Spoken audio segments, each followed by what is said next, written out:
We continue with Psalm 89, Part 2, verses 34 through 37. Our God is a covenant keeper. Verse 34 of 89 reads, My covenant I will not violate, nor will I alter the utterance of my lips. And even though it is an evil thing among men for one to be a covenant breaker, we still do it.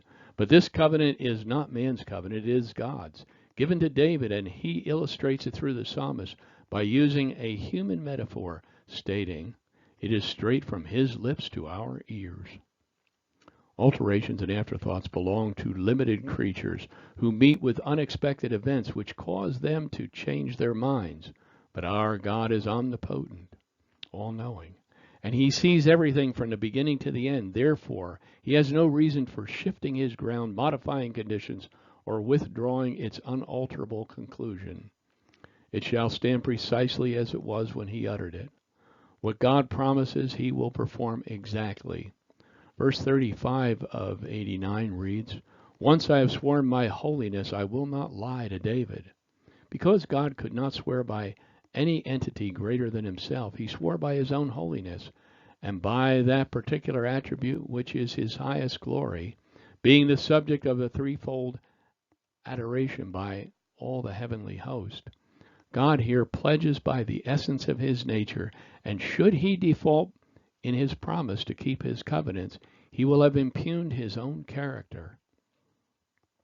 Verse 36 of 89 reads, His descendants shall endure forever, and his throne as the sun before me. We read back in verse 29 the word phrase in reference to the longevity of the covenant being as long as the heavens endure. What we have here is another word picture of the living word's permanency, being as long as the sun shines. As I'm writing this study, we still have a descendant of David sitting at the right hand of God, who will be coming to earth to sit on the throne of David, and his name is Jesus. The genealogy at the beginning of Matthew's Gospel is Joseph's genealogy, which gives Jesus legal succession to the throne of David. Mary's genealogy, the mother of Jesus, renders biological ascension. And it is found in the Gospel of Luke.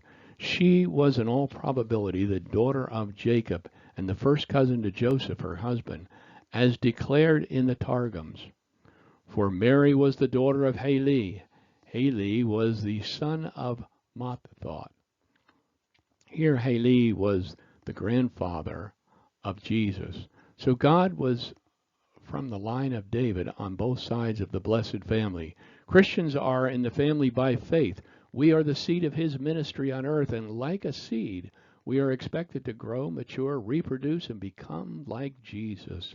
His seed will endure forever. No power, human or satanic, can break the Christian succession, and his throne is as sure as the sun that shines before me. It shall be established forever like the moon, and the witness in the sky is faithful. Selah. That's a musical rest. The moon and stars are the permanent objects that we know of. Therefore, they're the most permanent objects we know of. Therefore, they depict a witness of stability and the perpetuity of God's covenant. Through the Spirit's fortitude, David's line has generated a son who sits on the throne of this universe.